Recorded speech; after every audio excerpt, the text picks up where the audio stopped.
Ladies and gentlemen, welcome to Japan Station.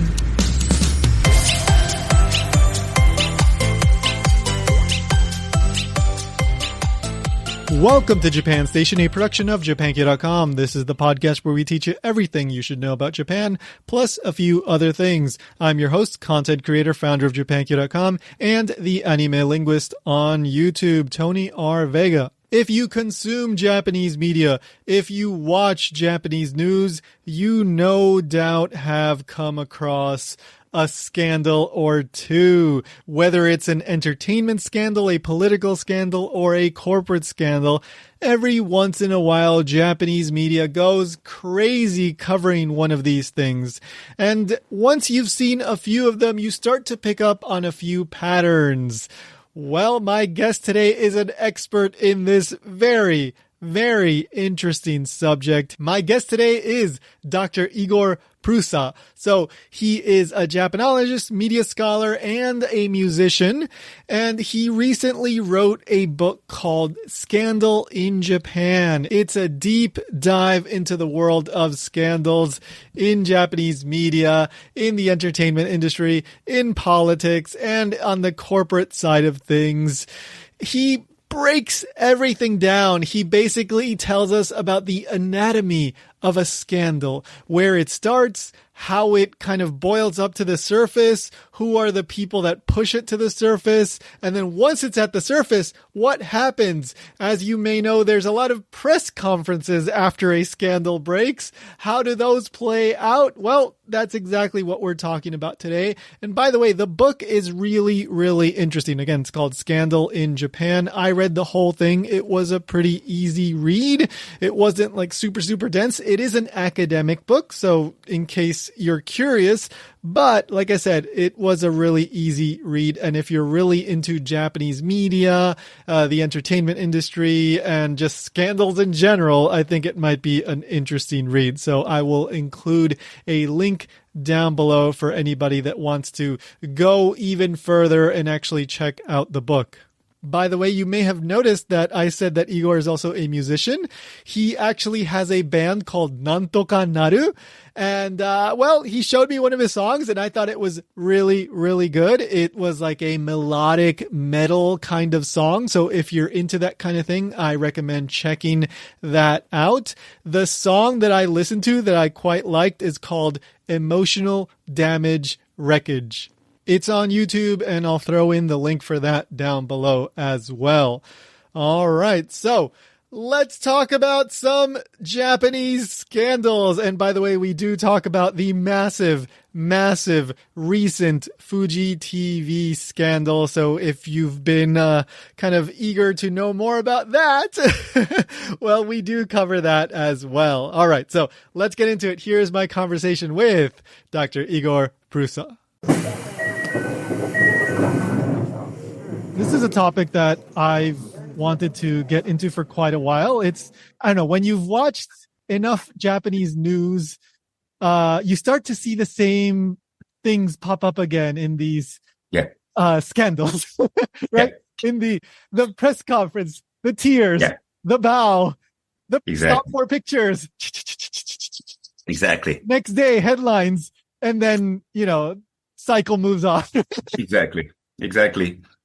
And it repeats. Basically, you summed it up all perfectly. This is what I was writing in my PhD thesis at Todai, but they hated that.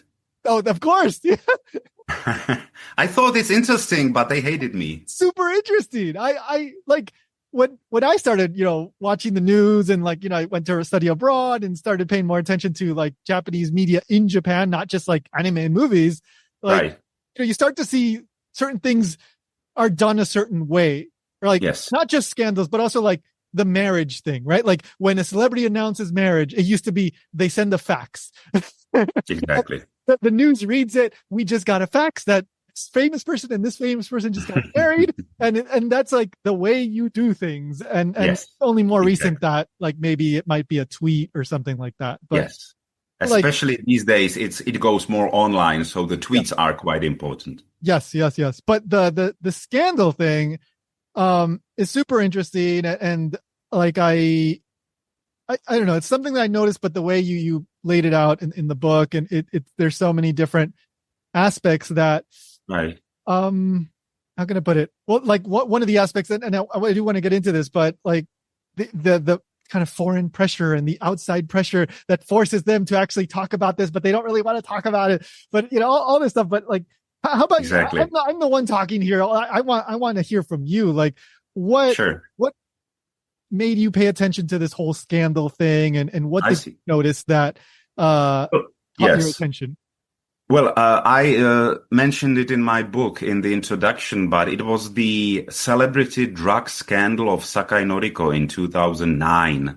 Right. I came to Japan for my second PhD in 2008. So I was a freshman at the University of Tokyo. I was living in Odaiba dorm. It was a beautiful dormitory in Tokyo Bay. But right next to the dormitory, there is this Wangan detention center, basically a prison. Yeah. And Sakai Noriko was placed into that prison right next to my dormitory, a famous Japanese celebrity. And the whole Tokyo Bay was a craziness with helicopters circling around. It was like a serial killer chase. I thought I was the murderer because it was all around me. And I was drunk the day before. I didn't remember anything.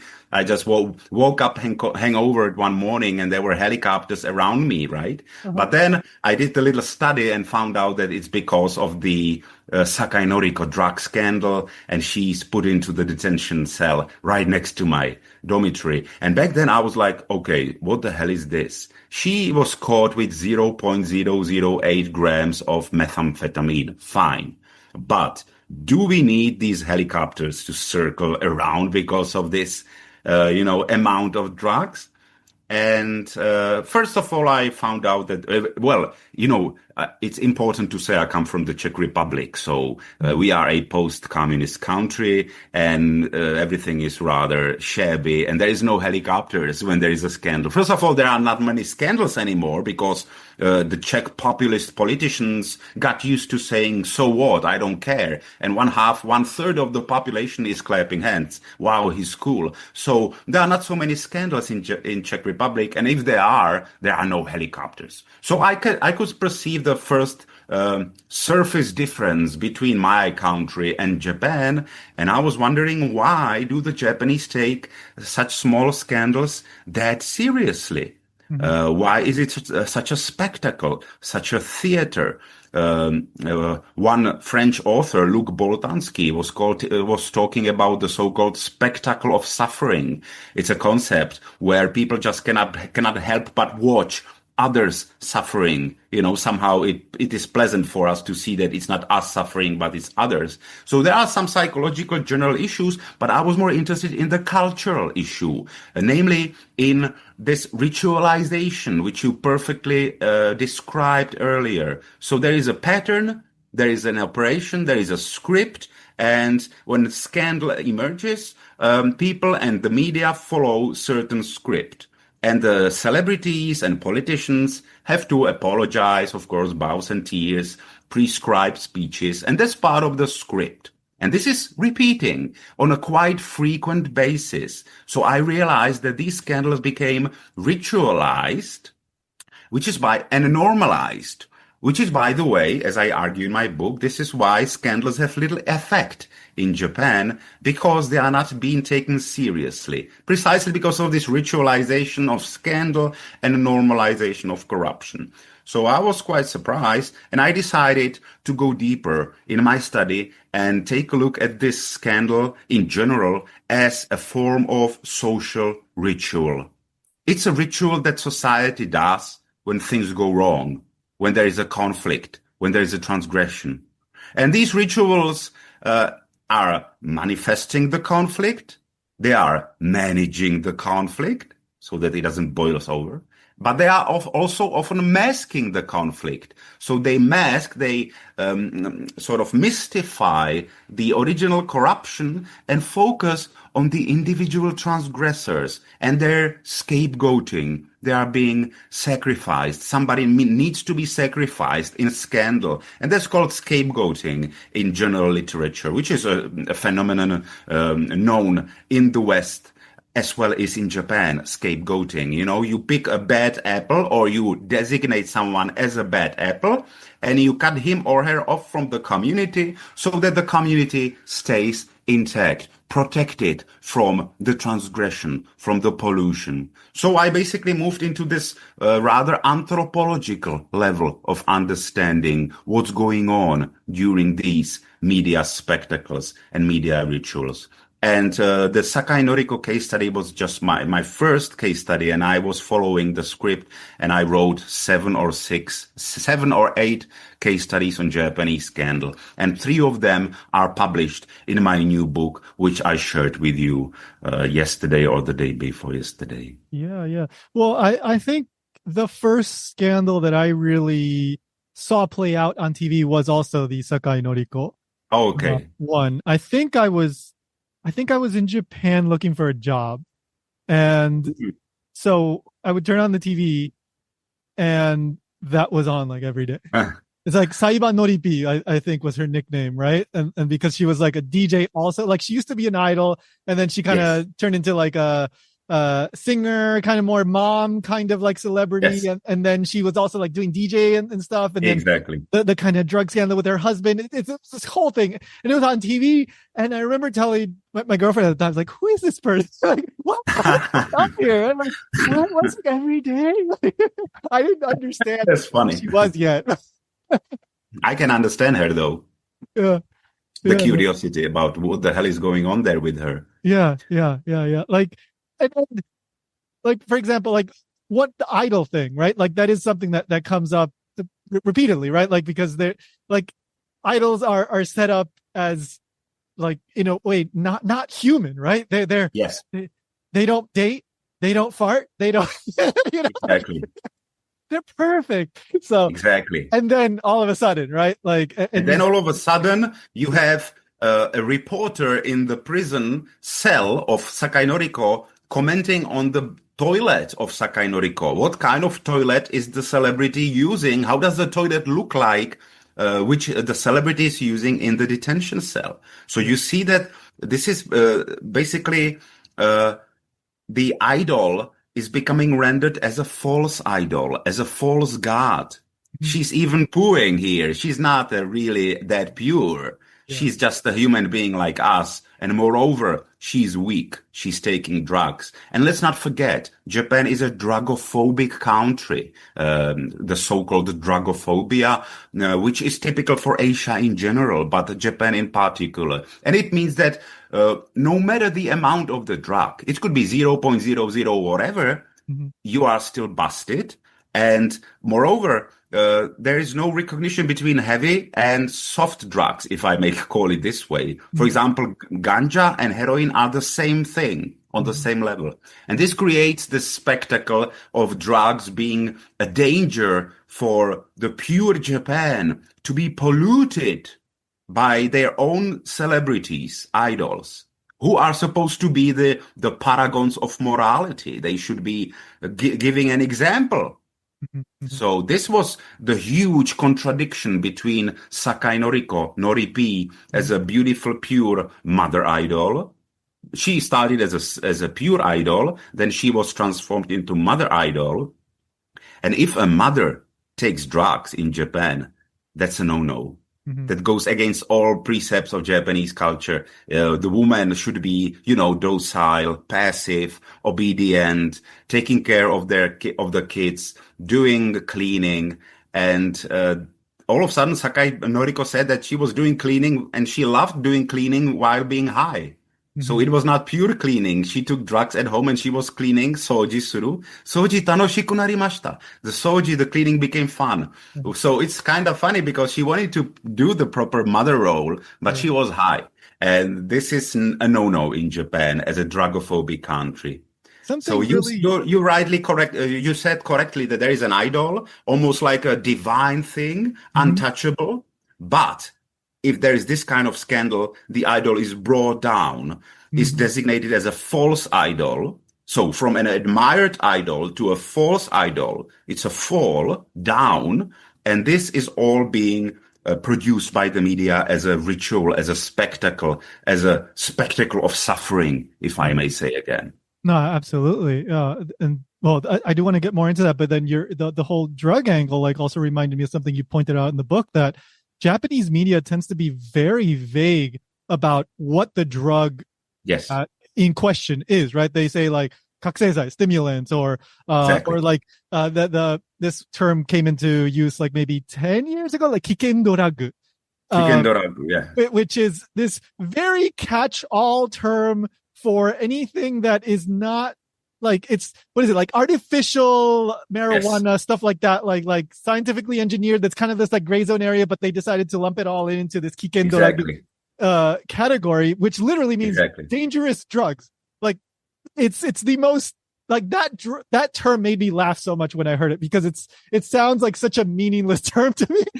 Yes, really. Yeah, yeah. But to you, yes. Yeah, But when because the I'm from the Japanese US, person hears or sees Yeah, kicken, that's not good, right? yeah, yeah, yeah. So, as you said correctly, very important is the media framing of the whole event. So it really makes a difference if the media use this word or that word. Mhm, Kikken doragu, kikken is a negative framing, mhm, which goes straight into your unconscious mind. If mhm, you are a normal, average Japanese, not you yourself, but for the Japanese, they may not believe the scandal, but still the signal comes to their brains, oh, kikken, and they feel like this is a no-no. mhm. And by the way, the same drug was also called Dappo, like evading the law, Dappo Yeah. drug, Apple and Harbor was it? it was Yeah. just like ganja, but it had an effect of ganja, but it was not that strong. It Mhm, lasted for a short period of time. mhm, Then it dissipates. But the problem back then was that there was one car accident in Tokyo where somebody almost killed pedestrians because of he was on Kikendoragu. mhm, But in this case, when a normal person makes this kind of transgression, it becomes a crime. mhm, But when an idol does the same transgression, it becomes a scandal. mhm, So mhm, normal people do crimes, elite do scandals. That's how elite evade responsibility, because their transgression is labeled as a scandal. And that's much better actually than a crime, if you mhm. know what I mean. Yeah, well, I mean, you lay it out in the book, and I guess this is the thing that I noticed too, that when these celebrities or politicians, oftentimes they'll do something that they're not supposed to do. The Yeah, press conference is, basically getting in front of everybody saying, I'm yeah, sorry. I genuinely, regret it, right? The hanse, like you have to, yes, you know, show your remorse. exactly. And then if you do it well enough and you make, I don't know if, it may not even be about making people believe it, but you kind of have to follow the formula. And if you can Exactly. do that, then maybe there's still that chance that you can come back somehow, right? Exactly. That's exactly the logic. You understood it perfectly, Tony. I'm glad. I'm really glad to hear this. It makes perfect sense. Yes, that's Yeah. exactly the way you understand it right. Yeah. Yeah. But and then, there's well, for example, Sakai Noriko, like it Yeah. seems like she she checked all the boxes, She right? did. Yeah. Did, but not 100%. That was Oh, the okay, okay. problem. But like, She was first of all, the press conference was too short, oh, only okay. 10 minutes. Mm. If you compare it to the Nakai Masahiro Fuji TV scandal, Oh my God. that conference lasted 10 hours, 23 minutes, I was gonna ask you about that. Yeah. I mean, right? that's So crazy one. Yeah. Yeah. yeah, that was the first problem. Uh-huh. Sakai Noriko wanted to get rid of it as soon as possible, and the managers, not only Yeah. her, this was more the manager's work than hers. She was just a puppet that had to behave somehow. Uh-huh. Uh-huh. Uh-huh. And then there was no Q&A after the 10-minute Um, ritual.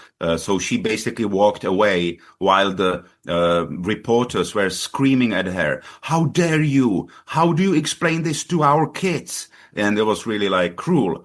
So she didn't make a good impression. And finally, she had the fake tears, right? She was crying. She dropped 22 teardrops. The journalists were counting the tears as part of the ritual. But then it was revealed that she was using a waterproof makeup to make the tears more visible for the cameras, which was all too performative, right? Yeah. People wanted to see the real tears, but she gave them perfect tears and fake tears. So she was criticized for these things. So her press conference, she was following the script, the ritual. Yes, kokoro kara owabi, I sincerely apologize. Sekinin, always, the word must be there. To whom do I apologize? She went through the script, but she was not authentic enough for many people. And moreover, even if she went through the script, as I told you, the drugophobic Japan is really harsh towards drug offenders. So usually celebrities may come back within months' time. But in Sakai's case, she had to wait for almost 3 years' time until she again appeared on the television in some drama or whatever, and she was available for advertising again. But that came after 3 years of exclusion. So on the one side, the Noriko Sakai is a textbook performance of the apologetic strategy, how you really apologize in tears and beg for forgiveness. But on the other side, it was not performed really that well in front of the cameras. So she was heavily criticized for the fake tears, especially, which is also important in Japanese scandals, the function of tears, lacrimation. This is part of the ritual. You have to ideally produce a tear or two for the cameras, as this is the evidence of your hanse or self-reflection. And if you do fake tears, if you help yourself with a waterproof makeup, this is not perceived as an authentic performance within the Japanese ritual code of scandal performance. Yeah.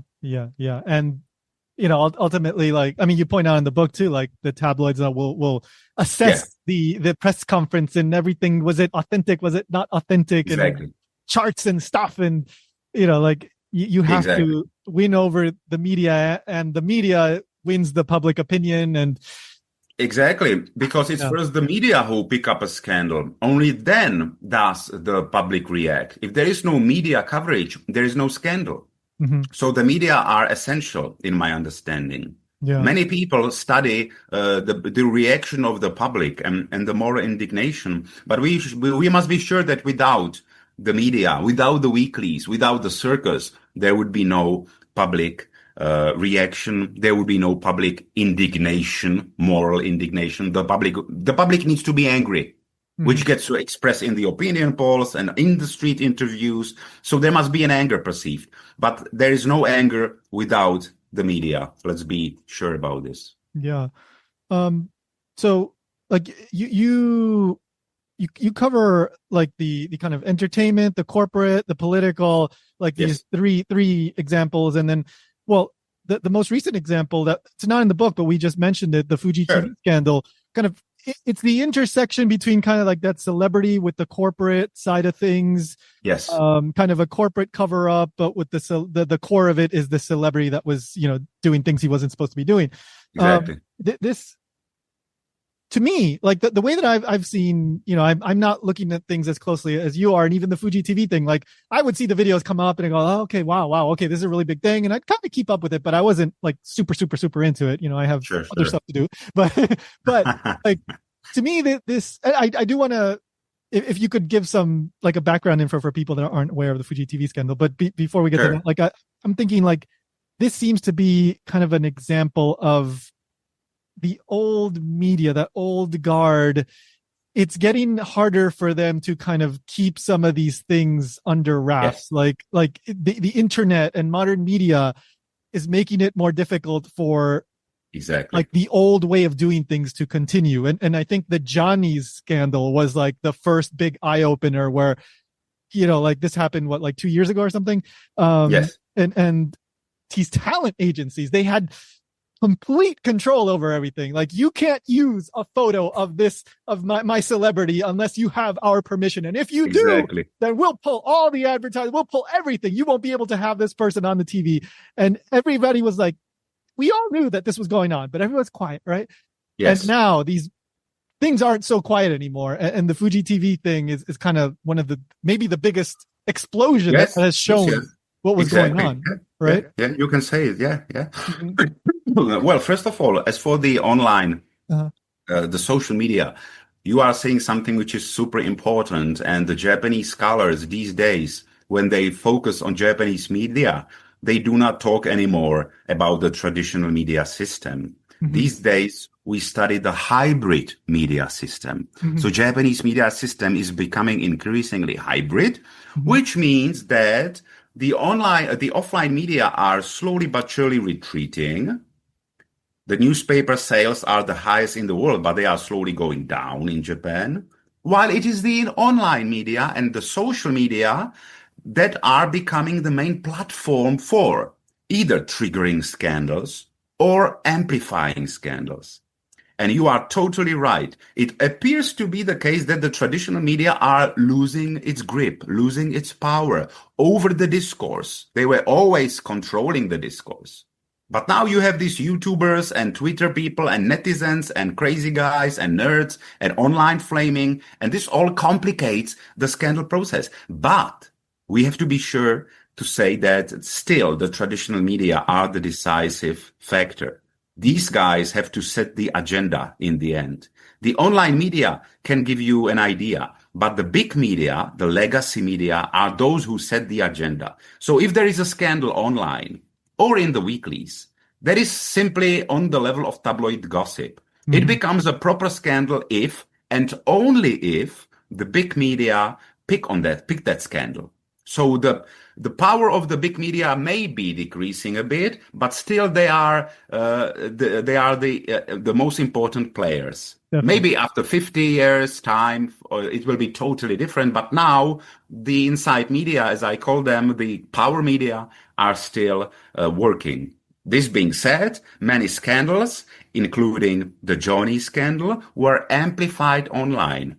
And the Sakai Masahiro Fuji TV scandal, again, the online communities were angry. And if you remember the conference of the Fuji TV, the second conference, the infamous long conference, there were many people in the audiences being angry. The journalists were being angry, attacking those people. And those journalists were from online communities, the social media people. So because of the scandal, usually those press conferences are for the proper media only. But this time, the social media were allowed to enter. And they created the craziness. They amplified the transgression. So that's for the online media. And the second point you made, importantly, the talent agencies and their power. I wrote it in the book, but talent agencies such as Johnny's are basically untouchable in Japan. They are sacred. They are godlike. They are producing idols. These are idol-producing mechanisms, and they have immense power, political, social, economic, and you name it. And this is the case where the talent agency tries to protect their clients, their stars. But in the case of Nakai Masahiro, but also in the case of Johnny's, this thing was broken from the inside, from the outside. And you named it in the beginning. There was an outside pressure or gai-atsu, and that comes from the foreign media, foreign investors, foreign shareholders pushing Japan to transform itself somehow. But Japan doesn't transform itself. Japan only goes through this ritual, and once it's over, it's over. And there is another one and another one. So there is less transformation. We see more, but find less. There is more scandals, but less corruption. In other words, scandals are not a media reflection. It is more a media construction. The media create a scandal and make it a huge thing. And which is, again, why the media are essential in this process, which is why I'm also taking a media-centric view on scandals in one of those chapters. So online media, totally important, and talent agencies were discredited. and Johnny's had to rename itself. But then again, in the West, the same company would be disbanded if that would happen. The same thing. Such a huge sex abuse scandal. In Japan, the Johnnies didn't even want to change their name after the scandal. They wanted to keep their name, Johnnies, as a pride. And then they changed the name, but still the company goes on and not so many things changed. And yes, I would stop here and let you talk again. Well, I think like for example, the Fuji TV one was, interesting in that. So normally, right, you have some kind of sex scandal, something happens, whether it's a female celebrity that does something that she wasn't supposed to do, or a male celebrity does something they weren't supposed to do. Yes. Sometimes to us, it may seem like, oh, that's stupid. There's no reason for a scandal. Or sometimes it's really, really bad, like in the case of Johnny's. But, and that's what happened with Nakai Masahiro, right? Yes. Sex scandal. Sex scandal. We can get into the details, but basically, he was doing stuff that he wasn't supposed to do. But the extra layer is then that Fuji TV was essentially covering it up and also kind of doing stuff that they shouldn't be doing, like having these parties where they would bring in like the female announcers and, like kind of putting them in uncomfortable situations. And those were like the executives at Fuji TV, right? So this was like not just the normal scandal. This was like now we can't even trust the media, right? So I think maybe that's part of the reason why it got more attention than even like some of the other ones. Exactly. What do you think? Yeah, that's true. Yeah, without the media, there will be no such circus. Mm-hmm. And as for the sex scandal, you're right. I mean, basically, in Japan, as far as I'm concerned, there are 5 types of sex scandals. Mm-hmm. And I will go from the lightest to the heaviest transgression. It starts with uvaki, cheating. No, not cheating. Just, celebrities sleeping together with love in love hotels, and that becomes a weekly tabloid scandal and so on. Then you have furin. That's cheating. That means that a celebrity is cheating on someone with someone else, such as the Becky scandal in 2016. Becky was cheating with the person who was married. That's much more grave, which is why Becky was basically destroyed. The third type is sex scandals related to sex industry and prostitution. You have enjokosai, the compensated dating. So if somebody important gets caught in this compensated dating, it may become a scandal. Or you have somebody misusing prostitutes, such as Uno Sosuke, the prime minister in 1989. He was misusing a prostitute, and the prostitute was complaining about this, and that became a scandal. Now, the fourth type of scandal is sekuhara scandals. That's like sexual harassment. When you bother somebody, these company directors get drunk in a club and they start touching those hostesses on sensitive spots, right? Like on bottom and breasts. So that's sekuhara. And then the final and the worst one is seikagai. In other words, sexual violence, which basically in our parlance means rape. Mm-hmm. The Japanese are afraid to say the word rape. You cannot see rape.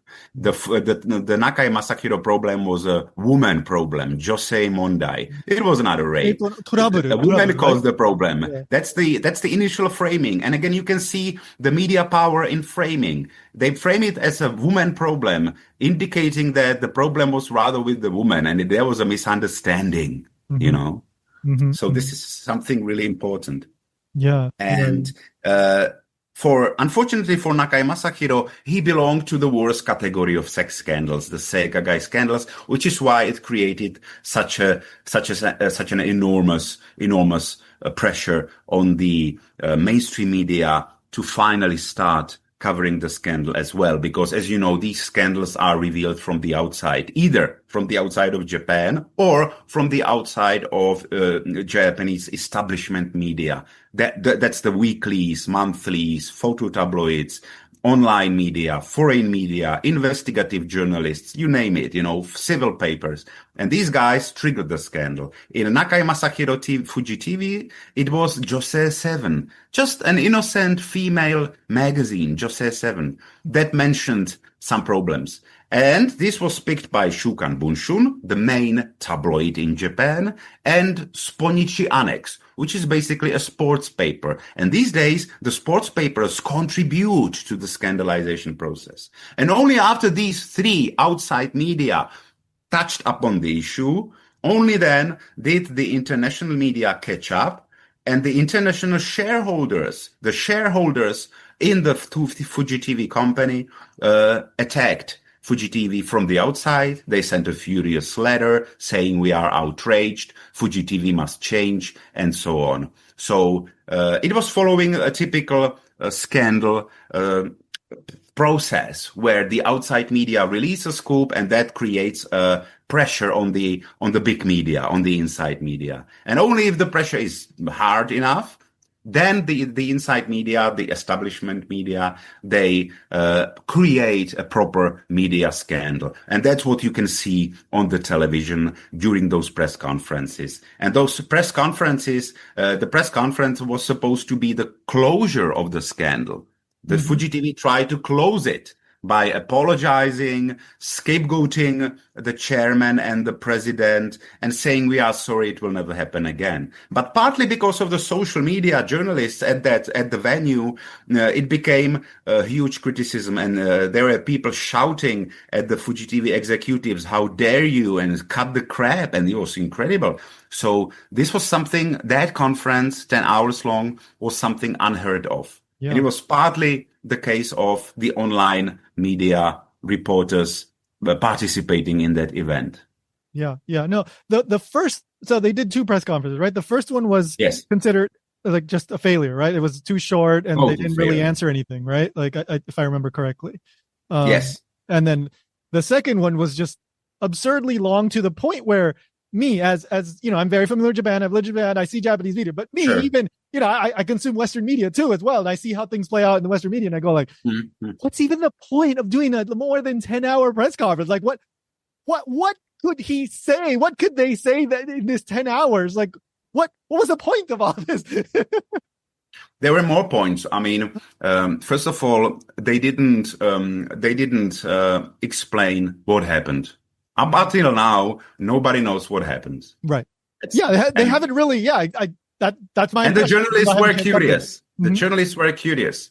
Secondly, basically, the second press conference was a proper purification ritual, misogi, purification. So you do this, you bow, you say some prescripted, some cliched phrases such as "kokoro kara owabi" and so on, and then you expect the thing to be over. Right. But this time, the journalist did not let the whole conference to proceed as planned. At one point, the journalist exploded. I watched the whole conference, 10 hours. Well, I mean, it's your job. God, you have to. Right.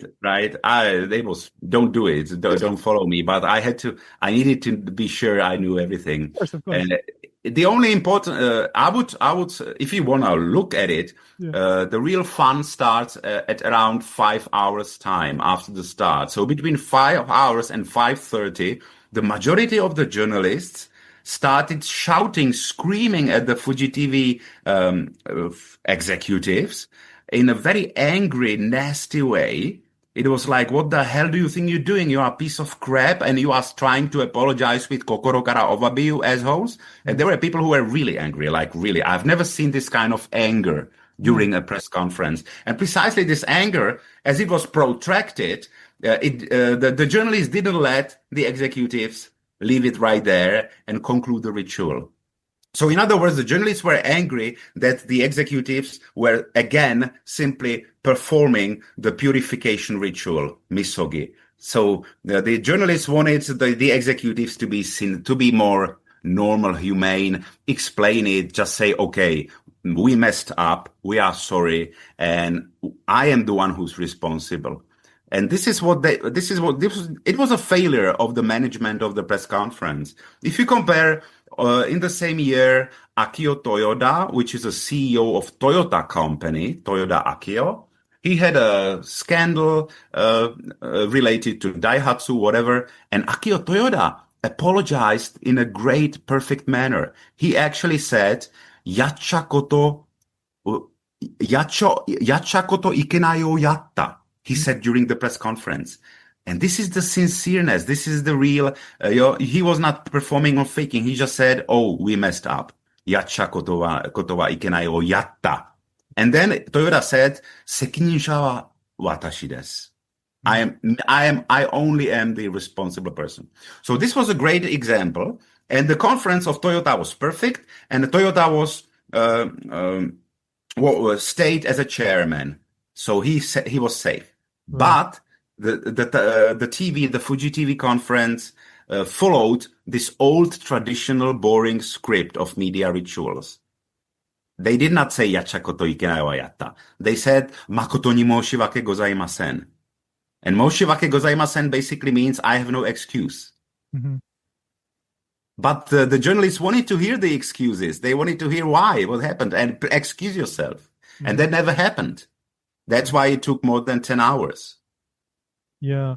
And again, like, I mean, I kind of touched on this, but I think the fact that this was basically losing trust in the media, right? Like, yes. And you have the reporters there.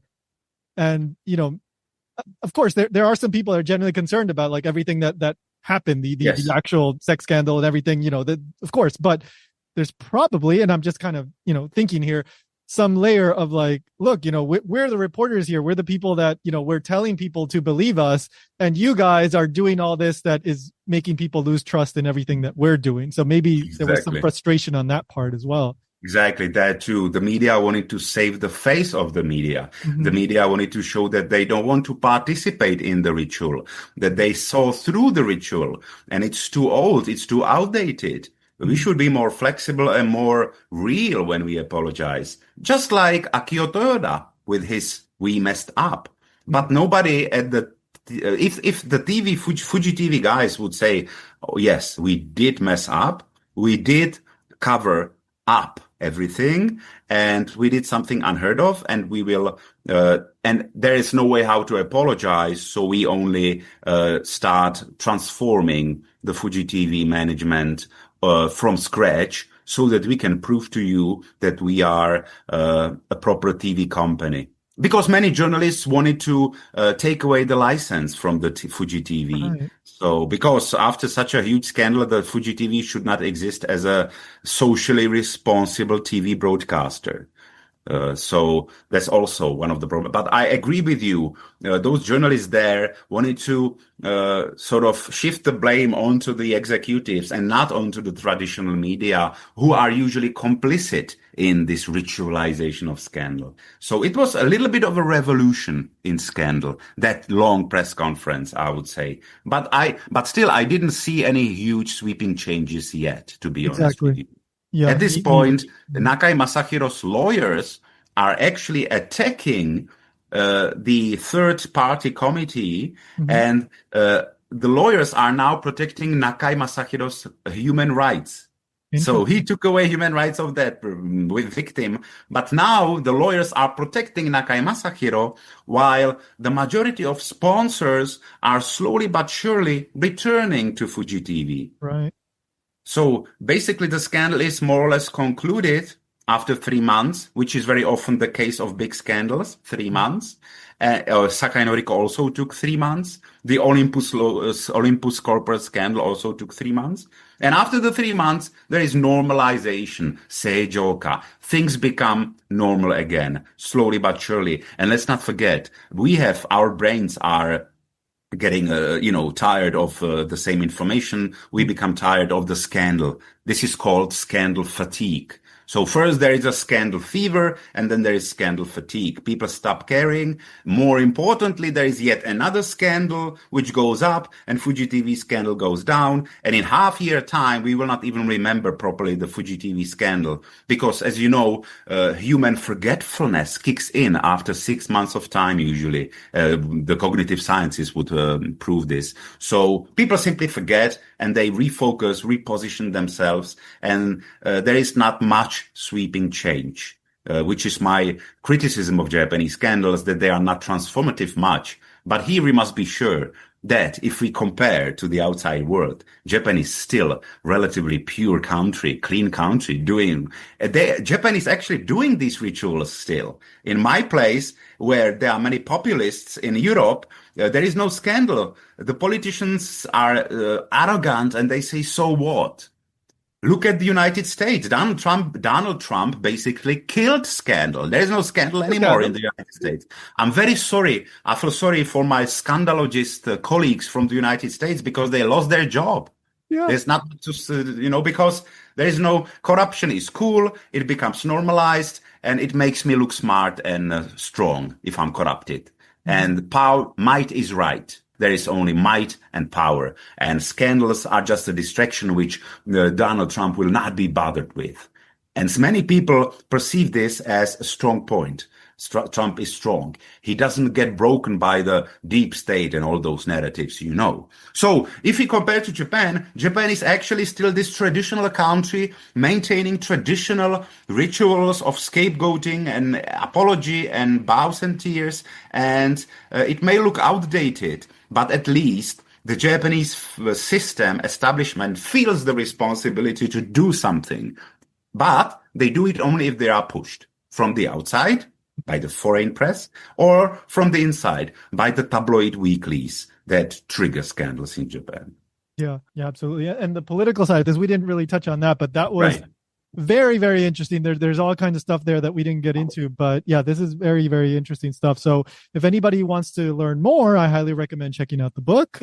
Is it available? I think it's on Amazon, right? It's available. It's everywhere. Yeah. Okay. And I like to say that if you are a student or if you are simply broke, text me and I will share the book with you for free. There you go. No, really, it is, whether you're interested in Japanese media or you're doing research on this topic, I think it's really, really interesting. Anything else you want to, plug or let people know about, or is that the... Oh, yeah, I got it. Well, I'm on LinkedIn and I'm on Facebook. So this is basically where you can find me, and I'm checking those almost every day. So if there is if anyone has any question or comment or even criticism, I am ready to take it. There are people criticizing me a lot. I'm getting messages like, why do you do this? And why do you destroy the image of Japan? And you're just a leftist, European loser who wants to talk about Japan. You're not a Japanese. So, but Tony, I got used to those really. So I don't care. Yeah, it only proves that my work is effective. It makes people angry, those who are part of the system. It means you said something that they don't want you to say. Exactly. Right? Exactly. It means you said something that is making them feel uncomfortable. Exactly. Especially when I talk about sex abuse scandals, I'm on the side of the victim, obviously, because I do believe Japanese victims much more than any other victims. I cannot imagine a Japanese person, female, lying about being raped. I really don't think that the Japanese females would create such a lie. So I do trust the Japanese victims in sex abuse scandals. And this is something many males don't like. Many males, like Asian males, so they say, oh, you are just a Japan basher and you know nothing about Japanese male power. So it's kind of, it's not always pleasant, but the majority of comments I am really glad to receive, and I'm always responding to any question related to this topic. Wonderful. Well, thank you so much for making time and sharing, your pleasure, Tony. That was very, very interesting. Thank you.